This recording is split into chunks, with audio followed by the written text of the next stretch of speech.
नमस्कार किसान भाइयों, आपका हमारे YouTube चैनल में एक बार फिर से स्वागत है। दोस्तों, आज बात करने वाले हैं गेहूं की फसल या अन्य फसलों में हम जंगली जानवरों का प्रकोप कैसे रोकें और उनसे कैसे अपनी फसल को बचा सकें। किसान दोस्तों, ज्यों-ज्यों हमारी फसल बड़ी होती है, हमारी समस्याएं बड़ी होती रहती हैं, क्योंकि सबसे पहले हम अपनी फसल को बोते हैं और उसका अंकुरण कराते हैं, फिर उसमें कीटों से बचाना, फफूंदी से बचाना और अन्य रोगों से अपनी फसल को बचाते हुए आगे बढ़ते हैं। तो हमारी सबसे बड़ी समस्या यह खड़ी हो जाती है, जब हमारी फसल बिल्कुल अच्छी और स्वस्थ ग्रोथ कर रही होती है, चल रही होती है, तब उसमें जंगली जानवरों का प्रकोप हो जाता है या अन्य जानवर भी आ जाते हैं और हमारी फसल को एकदम चट कर जाते हैं। ये दोस्तों जो आप लोगों को खेत दिखा रहे हैं, इसमें कई जानवर आए हुए हैं, जंगली जानवर जो कि रात में आक्रमण करते हैं और फसल को बिल्कुल खा जाते हैं। तो देखिए दोस्तों, आप लोगों को दिखा रहे हैं जो ये फसल है, इसको बिल्कुल जंगली जानवरों ने चट कर दिया है। तो दोस्तों, अब हम इसके उपाय आप लोगों को कुछ बताएंगे। तो कई किसान दोस्त क्या करते हैं, अपनी जो फसल है उसके चारों तरफ कांटेदार तार लगा देते हैं, जिससे वो कई गुना तक अपनी फसल को बचा लेते हैं। लेकिन कई क्षेत्रों में देखने को मिला है, हमारे यहाँ तो अगर तार भी आपने लगा रखा है, सिंगल तार आपने लगा रखा है, तब भी जानवर उसके नीचे से या ऊपर से कूद कर निकल जाते हैं और अब हमारी फसल को खा जाते हैं।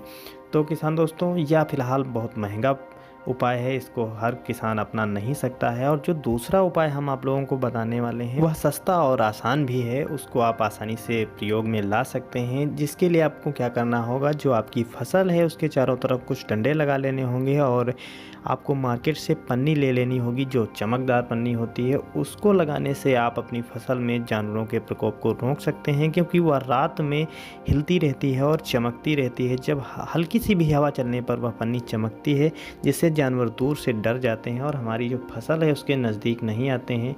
तो इस उपाय से भी आप अपनी फसल को बचा सकते हैं। और किसान दोस्तों, एक बड़ी समस्या तब हमारे सामने खड़ी हो जाती है, जब हमारे जो खेतों के चारों तरफ अन्य लोगों के खेत हैं, उनमें तारों का प्रबंध किया जाता है या अन्य व्यवस्थाओं का प्रबंध किया जाता है, जिससे जंगली जानवर वहाँ नहीं जाते हैं। तो अगर उन लोगों ने तार लगा दिए हैं या पन्नी लगा दी है या कुछ अन्य कृत्य कर लिए हैं जिससे उनकी फसल में जानवर नहीं जा रहे हैं, तो उनके बजाय वो हमारी फसल में आक्रमण कर सकते हैं। तो उससे आप बचाने के लिए क्या कर सकते हैं, जैसा कि हमारे जो पड़ोस में एक खेत है, उन्होंने पन्नी लगाई थी, कुछ दिन पहले पन्नी लगाई है और पन्नी के साथ एक अन्य उपाय भी इस्तेमाल उन लोगों ने किया है, जिसको हम आप लोगों को नज़दीक से जाके दिखा रहे हैं। तो चलिए दोस्तों, इसको दिखाते हैं और इसकी आवाज़ भी आप लोगों को सुनाते हैं।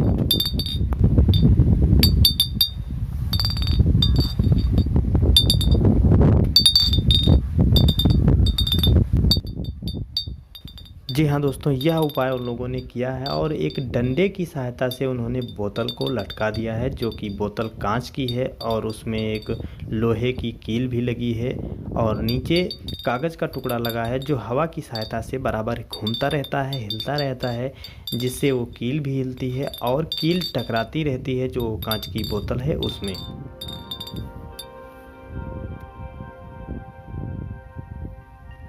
जब कांच की बोतल में कील टकराती है तो अजीब आवाज़ें आती हैं, जिससे जो जानवर हैं वो हमारी फसल पे नहीं आते हैं, खेत से दूर रहते हैं।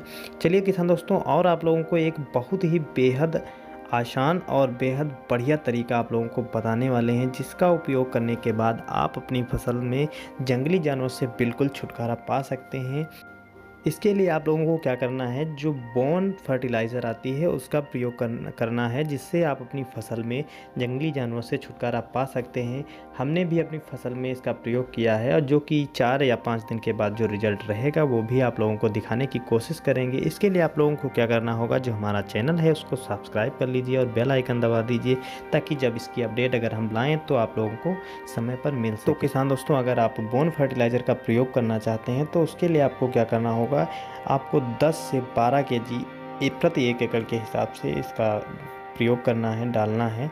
और आप लोगों को ध्यान देना है, जो आपकी फसल है उसके चारों तरफ इसका प्रयोग अच्छे से कर दें, अच्छे से इसका बुरकाव कर दें, ताकि जब जानवर आपकी फसल में आ रहे हों तो पहले ही वह दूर चले जाएं, या कि इसकी जो अजीब प्रकार की स्मेल होती है, बदबू होती है, उससे जानवर आपकी फ़सल में बिल्कुल नहीं आएंगे। आपकी जो फ़सल है बिल्कुल सेफ़ रहेगी। तो दोस्तों ये थी जानकारी कि आप अपनी फ़सल में जंगली जानवरों से अपनी फ़सल को कैसे बचा सकते हैं, जो हमने आप लोगों को दी। अगर आप लोगों को ये जानकारी अच्छी लगी है तो लाइक शेयर करिए, और चैनल पर नए हैं तो सब्सक्राइब करिए। मिलते हैं दोस्तों अगले वीडियो में अगली जानकारी के साथ। तब तक के लिए जय जवान जय किसान।